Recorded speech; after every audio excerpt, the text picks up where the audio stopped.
ಸಿಂಹರಾಶಿ, ಏನೋ ಆತ್ಮೀಯರು ಸ್ನೇಹಿತರು ಅಂತ ಹೇಳಿ ಅವ್ರು ಕೆಲಸ ಮಾಡಿಕೊಡ್ತೀರಿ, ಆದರೆ ಅದರಿಂದ ನಿಮಗೆ ಬೇಸರವಾಗುತ್ತೆ, ಅವರು ನಿಮ್ಮನ್ನು ನಿಷ್ಠುರ ಮಾಡ್ತಾರೆ. ಎಲ್ಲ ಕೆಲಸಗಳನ್ನು ಉಚಿತವಾಗಿ ಮಾಡಿಕೊಟ್ರೂ ಕೂಡ ಆ ಕೆಲಸ ಸರಿಯಾಗಲಿಲ್ಲ ಅಥವಾ ಅನ್ನುವ ಭಾವನೆಗಳು, ಆ ಮಾತುಗಳು ಬಂದಾಗ ಮನಸ್ಸಿಗೆ ನೋವಾಗ್ತಕ್ಕಂಥದ್ದು ಸಹಜ. ಅಮೂಲ್ಯವಾದಂತಹ ಗ್ರಂಥ ಸಂಪಾದನೆ ಅಥವಾ ಓದಿನ ಬಗ್ಗೆ ಹೆಚ್ಚು ಗಮನ ನಿಮಗೆ ಹೋಗ್ತಕ್ಕಂಥದ್ದಾಗತ್ತೆ.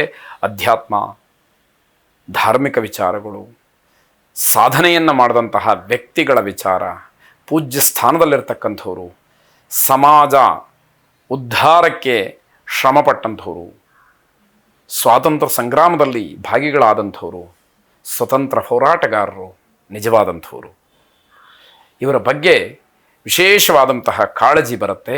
ಅವರ ಬಗ್ಗೆ ಅಧ್ಯಯನ ಮಾಡಬೇಕು ಅನ್ನುವಂತಹ ಮನಸ್ಸು ಬರುತ್ತೆ ನಿಮಗೆ. ಕುಟುಂಬದಲ್ಲಿ ಹಲವಾರು ದಿವಸಗಳಿಂದ ನೆರವೇರದೇ ಇರತಕ್ಕಂತಹ ಕೆಲಸ ಇವತ್ತು ಇತ್ಯರ್ಥವಾಗಿ ಆ ಕೆಲಸ ಆಗುವಂತಹ ಸೂಚನೆಗಳು ಕಾಣುತ್ತೆ. ನಿಮ್ಮ ಒತ್ತಡಗಳು ಏನೇ ಇದ್ದರೂ ಕೂಡ ಮುಖ್ಯವಾಗಿ ಆಗಬೇಕಾದಂತಹ ಕೆಲಸದ ಬಗ್ಗೆ ಗಮನ ಕೊಡಿ. ಆ ಕೆಲಸವನ್ನು ಇವತ್ತು ತಾತ್ಸಾರ ಮಾಡಿಬಿಟ್ರೆ ತೊಂದರೆಯಾದೀತು ಅನ್ನುವಂಥದ್ದು. ದೂರದಿಂದ ಏನೋ ಅಶುಭವಾದಂತಹ ವಾರ್ತೆ ಬರುತ್ತೆ, ಮನಸ್ಸಿಗೆ ನೋವಾಗುತ್ತೆ, ಇದು ಸಹಜ. ಆದರೆ ಅದಕ್ಕೂ ಕೂಡ ಸ್ಪಂದಿಸಬೇಕಾದಂಥದ್ದು ಮಾನವೀಯತೆಯ ದೃಷ್ಟಿಯಿಂದ ನಿಜವಾಗಿಯೂ ಹೌದು ಅಂತ ಹೇಳಬೇಕು. ಪ್ರೇಮಿಗಳಿಗೆ ತುಂಬ ಉತ್ತಮವಾದಂತಹ ದಿವಸ, ಸುದಿನ. ಆದರೆ ದುರುಪಯೋಗ ಮಾಡಿಕೊಳ್ಬೇಡಿ.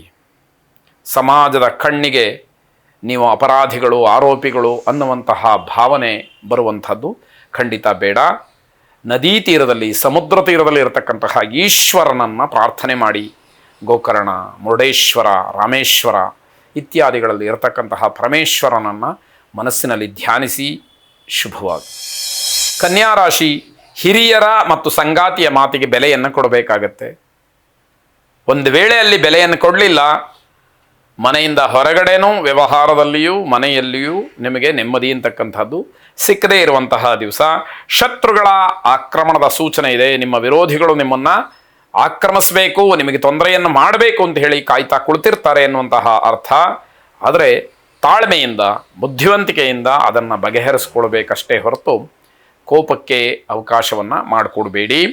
ನೀವು ಆಡ್ತಕ್ಕಂತಹ ಮಾತುಗಳು ನಿಮಗೆ ತೊಂದರೆಯನ್ನು ಮಾಡುತ್ತೆ. ಮಾತಿನ ಬಗ್ಗೆ ಹಿಡ್ತಬೇಕು. ತಪ್ಪಿಯೂ ಕೂಡ ಕೆಟ್ಟದ್ದನ್ನು ಮಾತಾಡಬೇಡಿ. ಹಣ, ವಸ್ತ್ರ, ವ್ಯವಸ್ಥೆ, ಅನುಕೂಲ ಇವೆಲ್ಲವೂ ಕೂಡ ಮನಸ್ಸಿಗೆ ಸಮಾಧಾನವನ್ನು ಕೊಡುತ್ತೆ. ಆದರೆ ಅದರಿಂದ ಹುಟ್ಟುವಂತಹ ದುರಹಂಕಾರ ಇದೆಯಲ್ಲ, ಅದು ನಿಮಗೆಲ್ಲವನ್ನು ಕಿತ್ಕೊಳ್ಳುತ್ತೆ, ತೊಂದರೆ ಮಾಡುತ್ತೆ. ಇದು ಗೊತ್ತಿರಬೇಕು. ಉದ್ದಟತನದಿಂದ ಆಡ್ತಕ್ಕಂತಹ ಮಾತುಗಳೇನಿದೆ ಅದು ನಿಮಗೆ ತೊಂದರೆಗೆ ಕಾರಣವಾಗುತ್ತೆ. ಬೇರೆಯವರು ಆಡಿದಂತಹ ಮಾತುಗಳನ್ನು ತಿರಸ್ಕಾರ ಮಾಡುವಂಥದ್ದು ಕೂಡ ನಿಮ್ಮ ತೊಂದರೆಗೆ ಕಾರಣವಾಗುತ್ತೆ. ಯಾರೋ ಏನೋ ಹೇಳಕ್ಕೆ ಬಂದರೆ ಅರ್ಧದಲ್ಲೇ ಅದನ್ನು ತಿರಸ್ಕಾರ ಮಾಡುವಂಥದ್ದು. ಏನು, ಯಾಕೆ ಅಂತ ಹೇಳಿ ಅದನ್ನು ವಿಚಾರ ಮಾಡುವಷ್ಟು ತಾಳ್ಮೆ ಇಲ್ಲ ಅಂತ ಆದರೆ ಪ್ರಯೋಜನ ಏನು ಬಂತ ಹೇಳಿ. ಇದನ್ನು ಗಮನಿಸ್ಕೊಳ್ಬೇಕು. ಪ್ರಯಾಣ ತುಂಬ ಆಲಸ್ಯವನ್ನು ಉಂಟು ಮಾಡುತ್ತೆ. ನಿಮಗೆ ಪರಿಹಾರ ಮಾರ್ಗಕ್ಕೆ ಒಂದು ದಾರಿ ಬೇಕು ಅಂತಾದಾಗ ತಾಳ್ಮೆಯನ್ನು ಮನಸ್ಸಿನಲ್ಲಿ ತಂದುಕೊಳ್ಬೇಕು. ದೇವರನ್ನು ದೂಷಣೆ ಮಾಡ್ತಕ್ಕಂತಹ ಸ್ಥಿತಿಗೆ ಹೋಗ್ತೀರಿ ನೀವು. ಗ್ರಹಚಾರ ಕೆಟ್ಟಾಗ ಒಳ್ಳೆಯದನ್ನು ಆಡುವಂತಹ ಬಾಯಿಯೂ ಇದೆ, ಕೆಟ್ಟದನ್ನು ಹೇಳುವಂಥದ್ದೂ ಇದೆ. ಹಾಗಾಗ್ಬಿಡುತ್ತೆ ನಿಮ್ಮ ಪರಿಸ್ಥಿತಿ. ಭಾವನಾತ್ಮಕವಾದಂತಹ ಸಂಬಂಧವನ್ನು ಯಾರು ಹೊಂದಿರ್ತೀರಿ ಅಂಥವರಿಗೆ ಆಘಾತವಾಗ್ತಕ್ಕಂಥದ್ದಿದೆ. ಸುಬ್ರಹ್ಮಣ್ಯ ಸ್ವಾಮಿಯನ್ನು ವಿಶೇಷವಾಗಿ ಪ್ರಾರ್ಥನೆ ಮಾಡಿ. ಶುಭವಾಗಿ. ತುಲಾರಾಶಿ, ಮನೆಯಲ್ಲಿದ್ದಂತಹ ಶಾಂತಿಯ ವಾತಾವರಣ ಕದಡಿ ಹೋಗಿ ಅಶಾಂತಿ ಉಂಟಾಗುತ್ತೆ. ಮನಸ್ಸಿಗೆ ತುಂಬ ಬೇಸರವಾಗುತ್ತೆ, ನೋವಾಗುತ್ತೆ. ಮನೆಯಲ್ಲಿ ಮಾತಾಡೋದಕ್ಕೂ ಕೂಡ ಇಷ್ಟ ಇಲ್ಲದೆ ಇರೋ ಹಾಗೆ ವಾತಾವರಣ ಆಗಿಬಿಡುತ್ತೆ. ವಾಹನ ಖರೀದಿಯ ಬಗ್ಗೆ ಆಲೋಚನೆ ಬರುತ್ತೆ. ಇದರ ಮಧ್ಯ ವ್ಯವಹಾರ ಬೇರೆ, ಕೌಟುಂಬಿಕವಾದಂತಹ ವಿಚಾರ ಬೇರೆ ಅನ್ನೋದಕ್ಕೆ ಇವೆಲ್ಲ ಸಾಕ್ಷಿ. ಹಿಂದೆ ಹೂಡಿಕೆ ಮಾಡಿದಂತಹ ಹಣ ಯಾವುದೋ ಒಂದಷ್ಟು ಲಾಭವನ್ನು ತಂದು ಕೊಡ್ತಕ್ಕಂಥದ್ದು. ಇದು ಸ್ವಲ್ಪ ಮಟ್ಟಿಗೆ ವ್ಯಾವಹಾರಿಕವಾದಂತಹ ಸಮಾಧಾನಕ್ಕೆ ಕಾರಣವಾಗ್ತಕ್ಕಂಥದ್ದು. ಸುಖ ಇದ್ದರೂ ಕೂಡ ಅನುಭವಿಸುವಂತಹ ಯೋಗ ಇಲ್ವಲ್ಲ ಅಂತ ಹೇಳಿ ಬೇಸರವನ್ನು ಮಾಡ್ಕೊಳ್ತೀರಿ. ಯಾಕೆಂದರೆ ಮನೆಯಲ್ಲಿ ನೆಮ್ಮದಿ ಇಲ್ಲ, ಅನುಕೂಲ ಇದೆ, ಆದರೆ ಅದನ್ನು ಅನುಭವಿಸುವ ಯೋಗ ಬೇಕಲ್ಲ, ಅದಿಲ್ಲ ಅಂತ ಹೇಳಿ ಬೇಸರ ಮಾಡ್ಕೊಳ್ತೀರಿ. ಕಲಾಕ್ಷೇತ್ರಕ್ಕೆ ಸಂಬಂಧಪಟ್ಟಂತಹ ವ್ಯಕ್ತಿಗಳಿಗೆ ಉತ್ತಮವಾದಂತಹ ಸ್ಥಾನ, ಮಾನ, ಗೌರವಗಳು ಸಿಕ್ಕುವಂಥದ್ದಾಗತ್ತೆ.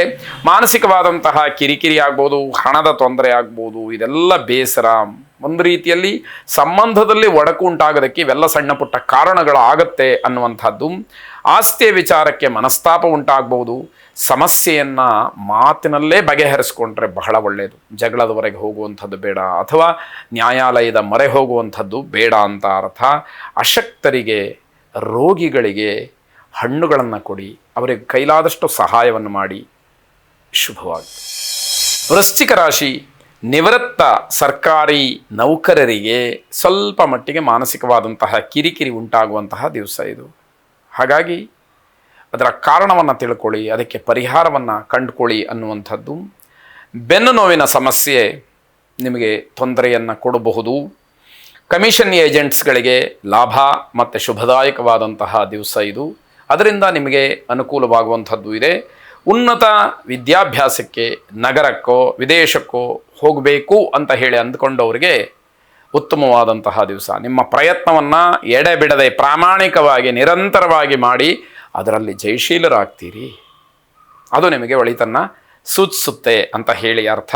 ಮನೆಯಲ್ಲಿ ಎಲ್ಲರೂ ಕೂಡ ಉತ್ಸಾಹಭರಿತರಾಗಿರ್ತಾರೆ. ಎಲ್ಲರ ಸಂತೋಷ ನಿಮಗೂ ಕೂಡ ಆನಂದವನ್ನು, ತೃಪ್ತಿಯನ್ನು ಕೊಡ್ತಕ್ಕಂಥದ್ದಾಗತ್ತೆ.